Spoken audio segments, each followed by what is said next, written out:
Rebel on the radio, baby.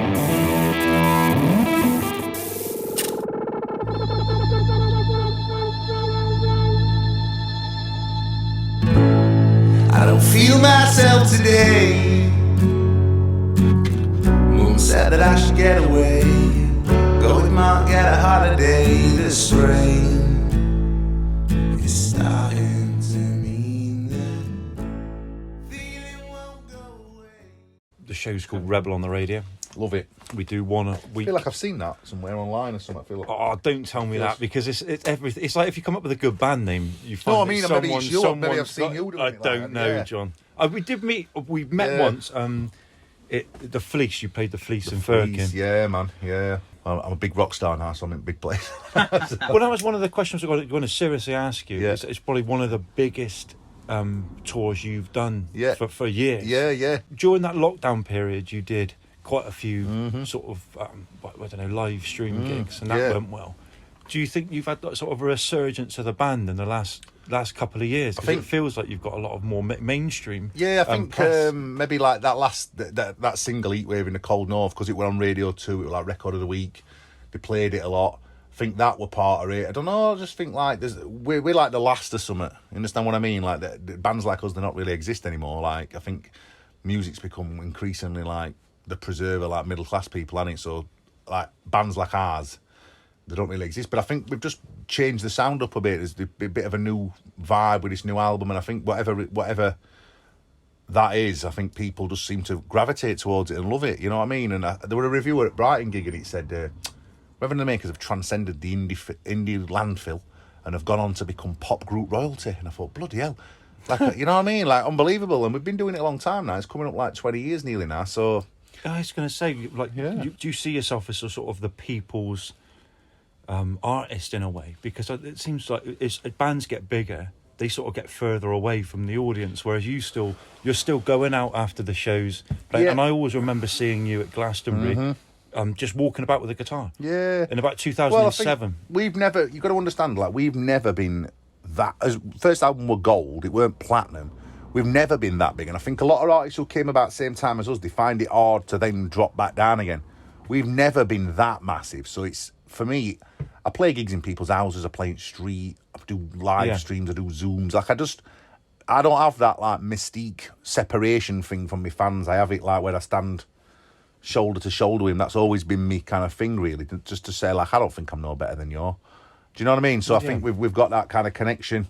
And I've always tried to maintain it, really. It's something that I kind of pride myself on. There's other artists who do it. I'm not saying I'm only one. I like that guy Youngblood, way easy with his fans. He's got a really personal connection with him. And he said to me once, I've been to watch you loads of times, and I think, like, I wonder if, like, you've picked up I don't know, I think it's good. I'm not suggesting a lot of things I do were my idea. I've seen other people doing it, and I thought, I'll do my own little spin on that. But yeah, for whatever reason, people they've stuck with us, and they seem to love new music. And I mean, you don't expect to be in a band in your 40s, so I feel like blessed, really. Well, another sort of leading into my next question in a way is, when you started the band, did you ever see that longevity, or did you see it as something you would do for a few years and it might work, it might not? I mean, I never really sort of looked that much into it. I just sort of did it. I guess like that really great John Lennon quote in there. He says, "Life is what happens when you're busy making other plans." Yeah. And I'm like, oh God, this has become my life. And obviously, my wife, who I ended up going on to marry, when we started band, she weren't my wife. We weren't together. We had other partners. So there's that story running parallel to it all the time. This kind of love affair between me and her, and obviously a lot of songs are about her. And then we've had kids, so there's all them kind of, and it's become like the story of my life, really. This band, and I guess like is my defining thing of my life, and that was totally by accident, just sort of happened, really. What's it like being on the road with the wife? Because I mean, my favourite song is, not my favourite song. My favourite song's for a long time. Okay. But Bandits was always one of my favourites, and you've got Laura on the phone there. She just played my wife. I didn't have a wife at the time. I'm only a young lad. It was just a joke, like a sort of slightly comedic kind of thing, I guess. And How does it work out though? Like, I mean, were you just in a band and then just sort of got to like each other more? I mean, how does that just work? Fancied her and like fell in love with her. Really, we got together and then for a minute we split up. But me, I'm not like a sexist pig. I weren't gonna like bin around that band because she weren't my girlfriend no more. So for a minute she was like my ex-girlfriend, but still in band, which were all a bit weird. And we're on like a tour bus like this, like rolling out at bunk and like sneaking into each other's bunk and all that sort of like madness. And we used to call it Revenders. It were all very dramatic for a bit. Revenders. But like we've been married since 2009. We've got 2 kids now. So now the reality of it's different. It's that your mommy and daddy are both going on tour. So it's hard for kids to kind of get their head around, especially in light of the fact during COVID, I was going away working, producing, writing bits of music. But like Laura were essentially at home a lot of the time, so they've got used to her being at home. So you get that dynamic where my mum and dad are good, mum and dad help, you know, like with, and obviously you're saying to them, look, it's only a few weeks, and then mummy and daddy. The flip side of that is we're with them a lot. Laura especially is with them a lot. She's at home all the time. Yeah. Then when we tour and do festivals, there's these periods when we're away, so there's that dynamic. And like, what about abroad? Tough sometimes. When we've toured abroad, sometimes Laura's had to like get a dep in.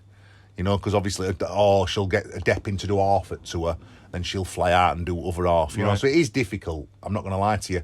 And then there's other considerations. So, for instance, I've got a song called MD Amazing. Yeah. Now, my kids are coming to see me at Sheffield, and I'm thinking, hang about, this is a song about me, like, getting battered and my mum knowing that I've took drugs.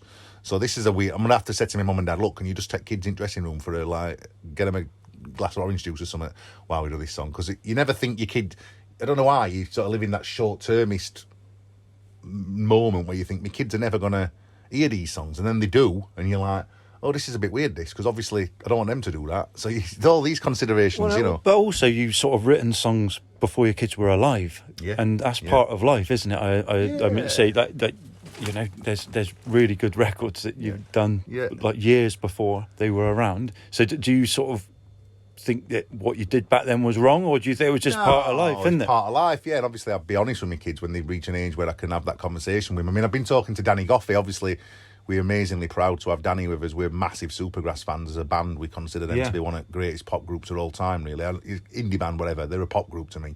Catchy tunes, just amazing. Their greatest hits as good as anybody's, right? They're one of the best bands ever. And Danny obviously wrote a lot of them songs. Not a lot of people know this, but he wrote a lot of them songs.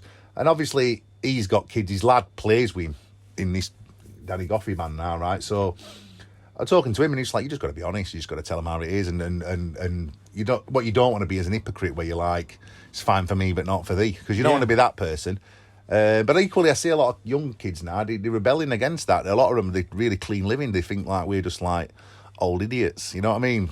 Do you feel old in this music business now? I mean, like, it's an odd one, isn't it? When you've got a big back catalogue now as well, where like picking a set list, you find that sort of thing difficult because as the albums go on, you've got more and more to choose from. So I find it pleasurable, actually. I like looking back, and I'm like, me and Eddie, Ed Cousins, who's a founder member at band, who wrote a lot of the songs we're picking set list and like, oh, that's a banger. And then you get into band practice and you haven't played a load of them for ages, and you're like, oh, it's a tune. This is a tune. But what's really buzzing me up most is the reaction to the new music. Yeah, is unlike anything I've ever had in 20 years. Like, people love it, and in a way, you know, I'm old enough to know the difference. My fourth album, that weren't the case. Certain albums you get a good feeling from, and this one, people just love it off the chain, right? So, and I've also, on a creative level, I've unlocked this whole other area of music that I've never dabbled in, and I can't wait to get in studio again and make more music, because I feel like I'm hitting like a real purple patch. I've struck up this friendship with this guy called Danny LaFrom, F-R-O-M-B-E, LaFrom, and he's from the Valleys, but he's a Sheffield Wednesday fan. Me and him just hit this relationship off. He's hilarious, this kid. He's coming tonight. He's hilarious, this kid. Like, me and him have just mental laughs. I go and stay at his house. He comes and stays at mine, and we just write tunes together. And I've never been that guy who's like, I have to write everything on my acoustic guitar. I've always wrote with whoever's round me. Right. You know what I mean? If me and you were sat here now with a guitar here, we'd end up writing a tune. I've always been that guy, mate. First album, it's me and all my pals at times. And I've always wrote in different ways. Second album is me and acoustic. It's a long, long time. That's where that comes from, right? That's one of my favourites. Right. Third album, fourth album's me and a dance producer. Maybe a bit of Eddie. Fifth, sixth album's like me and bands doing like more psychedelic retro music. This new thing, it's me and Dan, essentially, I guess, trying to like write some pop music again, because I love pop music. It's the best, when it's done well, pop music's the best music. Like, there's a reason it's pop, right? There's a lot of bad pop music. Yeah. That's the problem, so it puts people off. But like, when you do it well, so we had this idea that we were going to try and do like, what would it sound like if Ian Brown sang Frank Ocean songs? Right. What would it sound like if Ian Brown sang Drake tunes? So we tried to do that, and then we ended up falling on this old music that is from when at my childhood that my parents listened to: Barry White, Delphonics, Curtis Mayfield, Isaac Hayes, this Philadelphia soul thing. That music. Then Danny's doing melodies, and he's like Bit of Luther Vandross in there. little bit of that, and then like Danny's doing these like, because I wanted to get away from doing melodies, because a lot of indie singers, they do the same melodies they've done forever. A lot of northern male indie stars. Yeah, you're quite progressive as a band in the sense that you've got like your first album to this last few singles, but then it seems a lot more. It's got a lot more publicity. These last few songs you've I think they've got a lot of plays on different radio stations. That perhaps they wouldn't play Bandits, but then they'll play Heatwave over and over again. And was that the aim, or was that just did you just fall into it? Totally by accident. I never when I've tried to write to get on radio, it's failed miserably. My worst music is that. My fourth album, for example, is that. I just did it. I just didn't even think twice about it. But we ended up with this weird formula. So you got Danny doing these modern melodies that owe more to like Tyler, the Creator, than anything else. And then you've got like this old music that's like Barry White or Isaac Hayes or something. And then because I do my thing in Sheffield accent, and I always have to write the words. Whatever happens, I have to write the words. Yeah. We might get some chords together. He might do melody, but I'm doing words. That's my like. I don't care, because it's got to be real. It's got to be about something. Because I do it in Sheffield accent, and I'm not Luther Vandross, or I'm not like Barry White, it ends up becoming this. You got these weird three ingredients, and you get this fourth thing that it becomes. And I guess it's just I've hit upon this like unique little pocket for myself.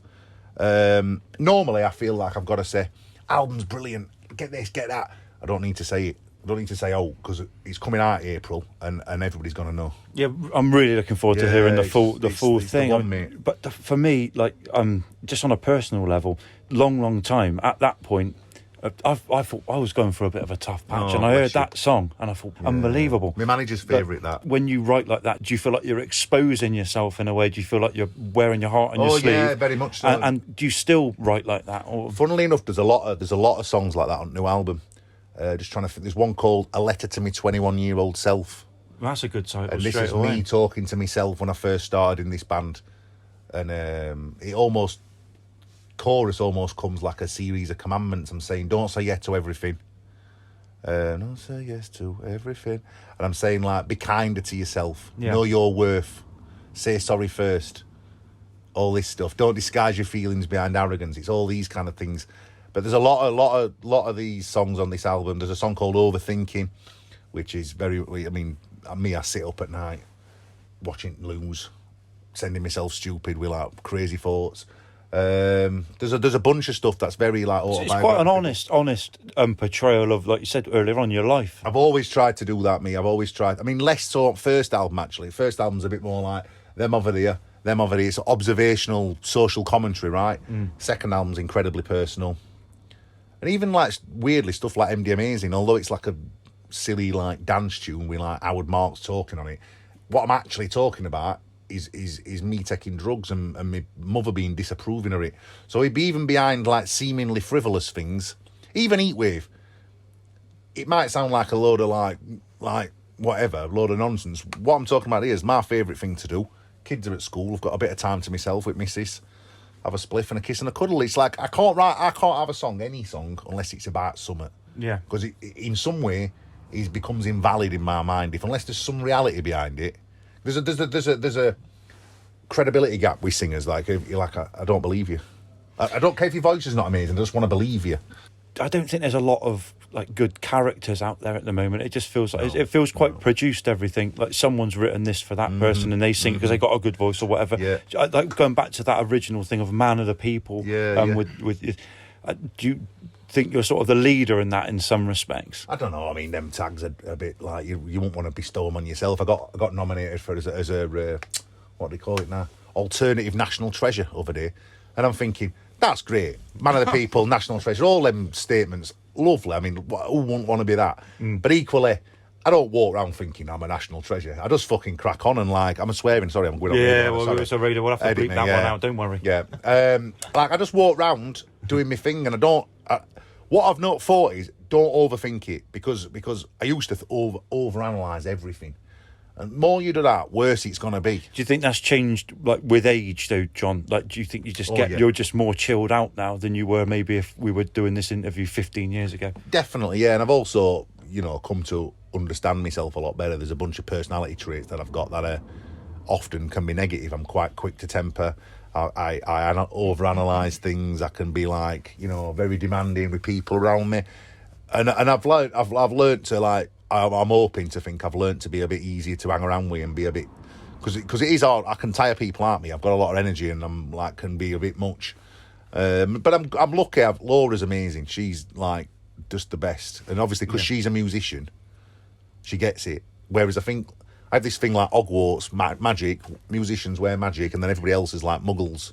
You know what I mean? Like, do you know what I mean? Well, yeah, I'm a musician. Yeah, myself, so I can tell. I always find it difficult to converse with people that don't like music. Yeah, no, I get it, man. Like, it's almost like a piece of your soul's missing. Yeah. But then sometimes you'll go, have you heard this like Led Zeppelin thing? And they're like, they've never heard of them. No. And I go, that's such a big part of my life. Yeah. I cannot understand. It's like you can't forgive them, right? I just don't get it. Like what I think it's part of it's like you enjoy it so much. You want other people to enjoy it. Yeah. And what does it mean though, John, for like just going over to the pub before here and playing some pool and stuff like that?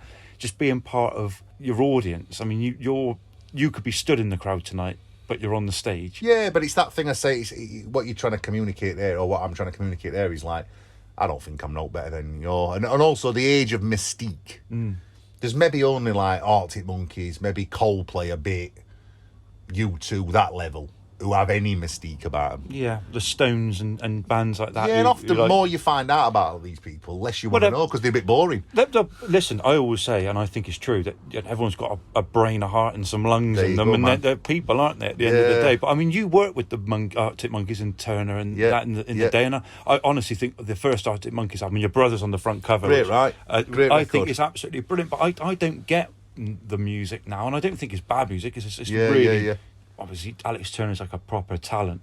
But what do you sort of make of that progression? Because they've progressed and they've done what you've done in a way, but just a little bit. I respect him. I mean, I don't see him.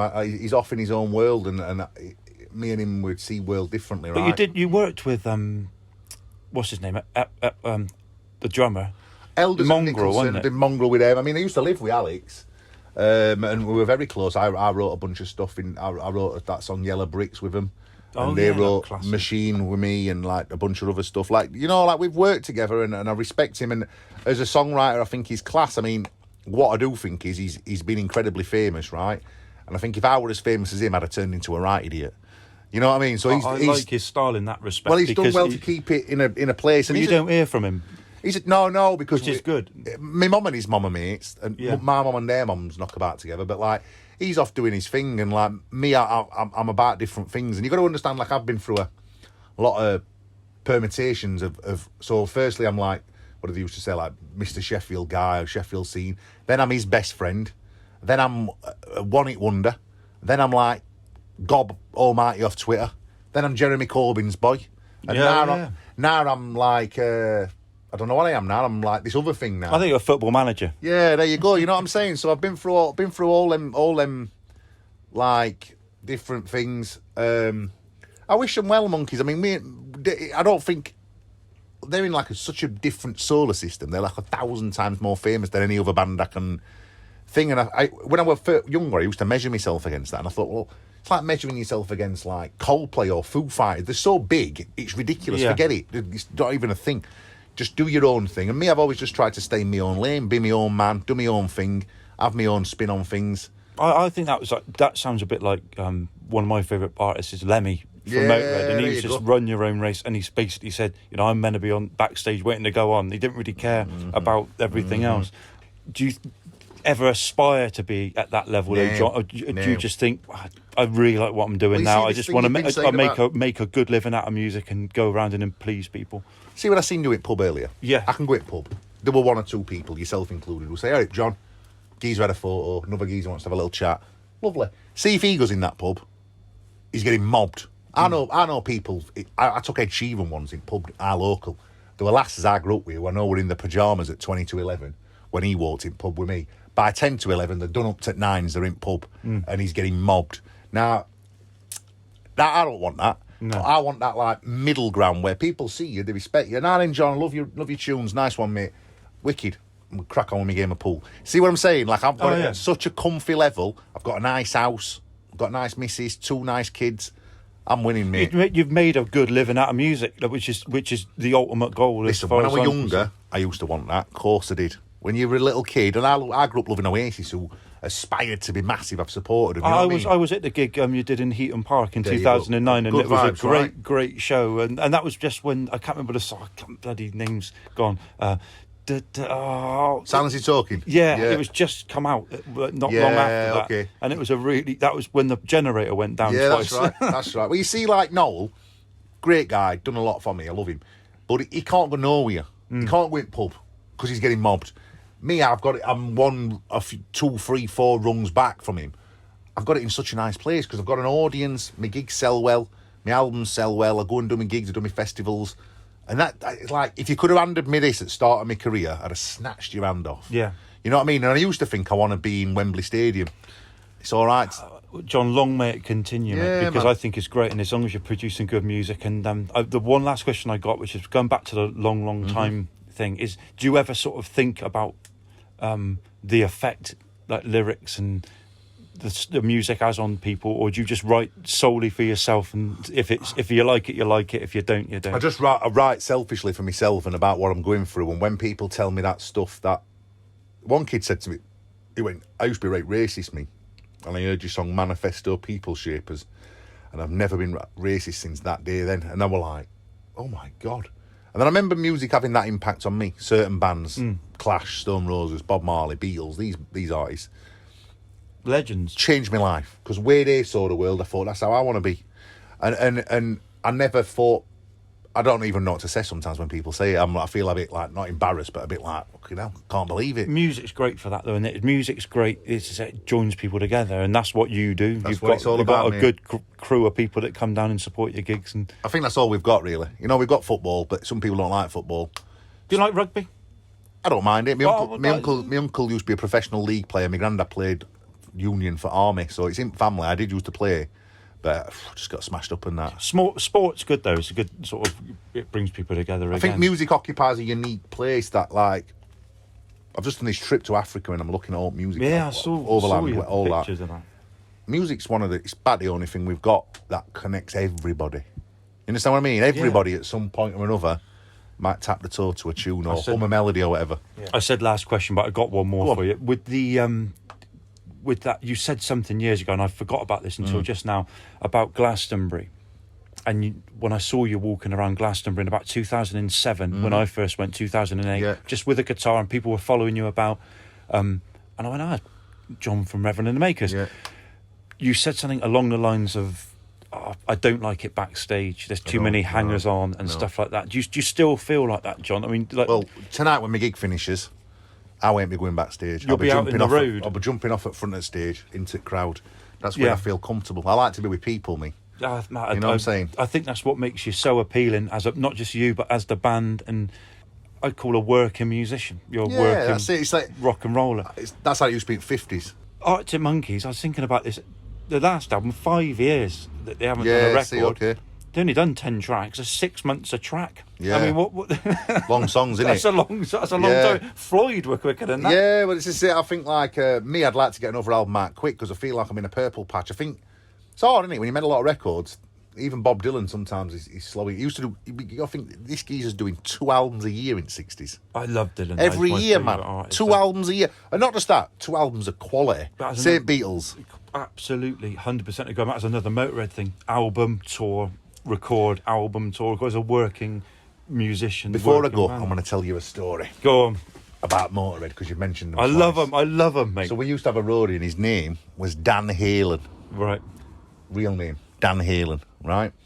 And Lemmy needs a new PA, because his old PA, he's worn him out. Shocking. So Dan Halen comes and he sits with Lemmy. And Lemmy says, here's 200 quid. He says, I'll see you tonight. He's done no further instructions. So Danny Allen's like, what shall I do?